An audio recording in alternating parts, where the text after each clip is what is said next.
Il y a la considération en fait du temps. Le temps, quand on va être, si on est dans ma logique de problématique, il y a des conditions, des considérations, des interprétations pathologiques qui sont dues à un changement de configuration du temps. La considération du soleil, de l'existence, de la journée, de la nuit, il y a toujours eu ce trouble vis-à-vis de cette interaction qui était censée être ma responsabilité, alors que je suis pas président et je ne fais pas d'ensemencement de nuages. Je suis ni une réincarnation d'un grand chef ou d'un mes géniteurs et génitrices ne sont pas des personnes hyper importantes ni d'un côté de l'élite. Mais ce que je veux dire, c'est que la considération avec le problème de l'effet de plus avoir le temps vis-à-vis de l'univers, eh bien on peut le re-avoir en termes de conditions d'opportunité en disant qu'on est déjà en train de passer en fait la logique qui est censée nous éviter de rattraper les choses. Je pour pas me faire le cercle vicieux, plutôt que de dire serpent qui se mange la queue, cercle vicieux qui engendre un paradoxe ou une contrainte. C'est en considérant en fait les éléments de la réalité, mais aussi les éléments logiques vis-à-vis de notre esprit, de nos expérimentations, de nos sensations, qu'on découvre qu'on a un temps. Un temps vis-à-vis de la nature, un temps logique vis-à-vis de notre espèce, et puis un temps défini en fonction de notre perspective. Mon but, moi, c'est pas d'être le meilleur ou le plus technologique ou le plus automatisé. Le but, c'est d'être le plus utile. En fait, la meilleure façon d'être considérant des échecs qu'on a eus, parce que c'est ensemble qu'on fait des échecs et des réussites au niveau de l'invention, l'innovation, les attroupements de points de vue collectifs, que ce soit des ballons jetés pour faire un record du monde ou que ce soit l'inverse, des actions écologiques où il faut dire et il faut penser à l'écologie avec des actes horribles pour définir ça dans les médias. Notre but, c'est de considérer en fait qu'on est capable de prendre notre temps à partir de ce qu'on veut être à l'aise, notre confortabilité en termes de capacité sociale et physique. Nous n'avons pas besoin, pardon, d'avoir la. Je suis français, hein, enfin, c'est-à-dire, je parle comme quand j'étais plus avant. Notre façon de revenir à notre réalité, c'est des batailles d'habitude qui sont en fait intérieures. Notre façon d'intérioriser nos défauts, ben c'est quelque part une qualité qu'on va retrouver quand on va dire il faut que je me retrouve sur moi-même, et donc du coup vous paraphrasez, je vous retrouve sur moi-même et je me retrouve sur moi-même. Et quand je me retrouve sur moi-même, je suis capable de savoir que j'ai ces capacités négatives, mais aussi celles positives.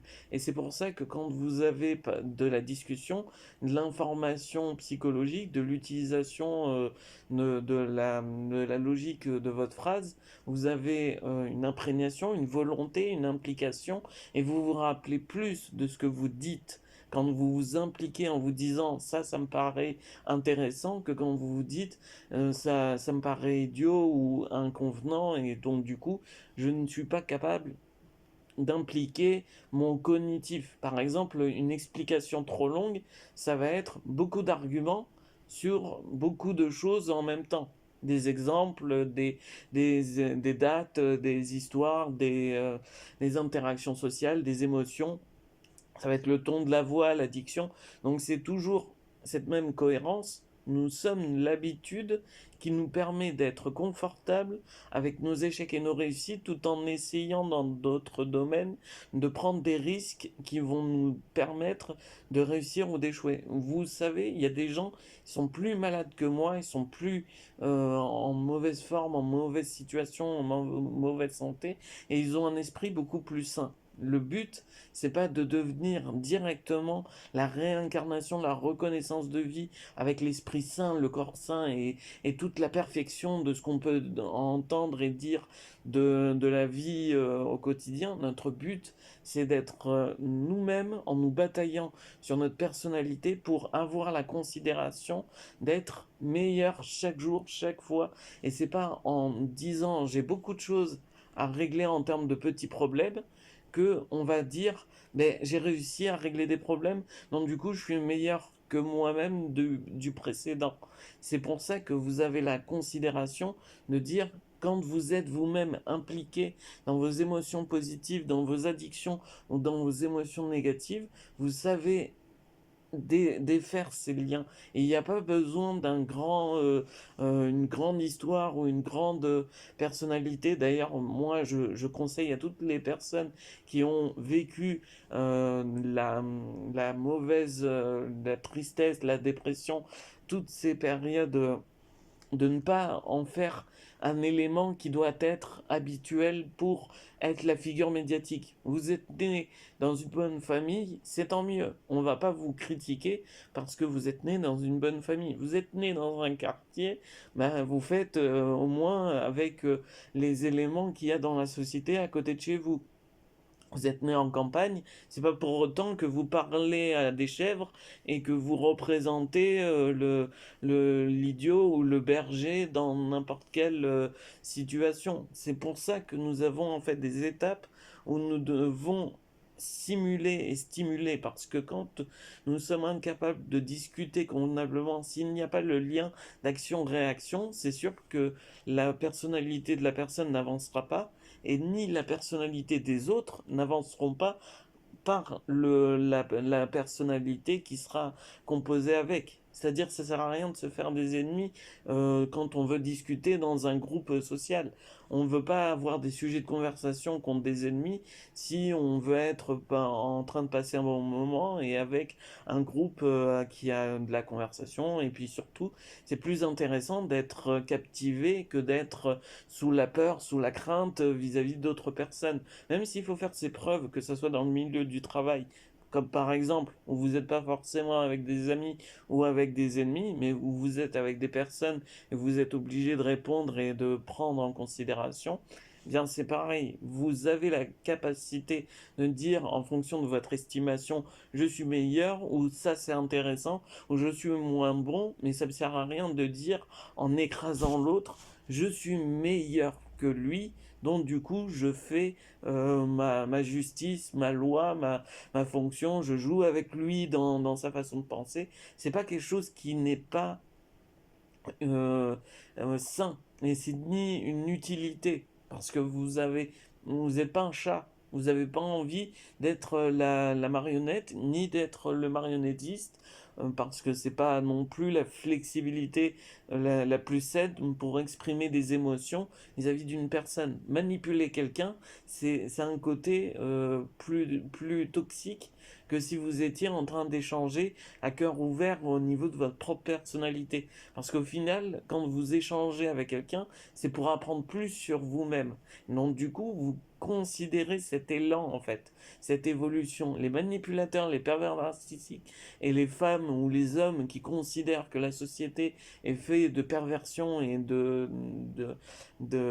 comment dire, d'hostilité, de considération malsaine, si vous enlevez l'aspect où vous étiez adulte et en train de considérer plein de choses pour dire là je vais être comme ça puis être complexifié, vous vous tordez dans la complexification de l'image que vous renvoyez et donc du coup ben, c'est moins intéressant que d'être soi-même comme en étant enfant ou en étant adolescent. Vous avez une répartie naturelle, un franc-parler, ça va vous regagner en termes d'estime pour vous-même mais aussi pour les autres au niveau de cette considération. Et il faut un échange, une interaction, c'est-à-dire que la considération d'une parole, si vous n'avez pas une personnalité qui est un minimum véritablement authentique vis-à-vis de vous-même, ben vous ne pouvez pas échanger. en termes de personnalité. Vous pouvez pas, quand elle est fermée ou quand la personne est en colère, vous pouvez pas lui dire, mais tu sais quoi, il y a des trucs qui m'ont fait rire. C'est non, si la personne est en colère,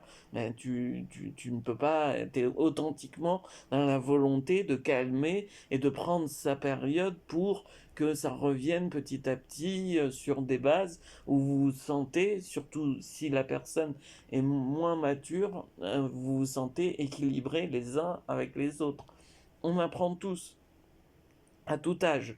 C'est ça l'expérience. C'est ça la définition de l'expérience. Et c'est ça qui nous convient à notre réalité en tant que considérant. C'est-à-dire que si on voit, non pas avec des œillères, mais qu'on voit avec la progression de prendre le processus comme une habitude qui va être qualificative, on va plus dire ça ne marche pas, on va définir ensemble le placebo, la sociabilité qui nous correspond autant en tant qu'humanité, autant qu'en évoluant, parce que ça sert à rien de prendre des outils technologiques en plus de l'évolution si c'est pour au final être des tortionnaires, des tortureurs, alors que c'est ça qu'on cherche. La sociabilité et l'échange interactif vis-à-vis de la flexibilité, de la liberté. Plus on a de liberté à échanger avec les autres, plus on est capable de réceptionner, de reconditionner cette évolution pour être après meilleur pour le futur. C'est pas il est beau, il est gentil, c'est il y a des choses intéressantes, il y a des choses qui sont concrètes, il y a des choses réussites, il y a des choses échouées.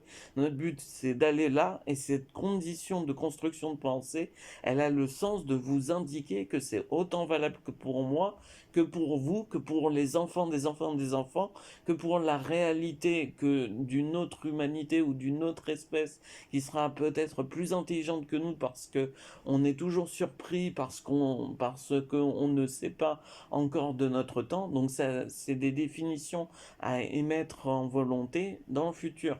Nous sommes capables d'évoluer et d'évoluer constamment vers cette positivité.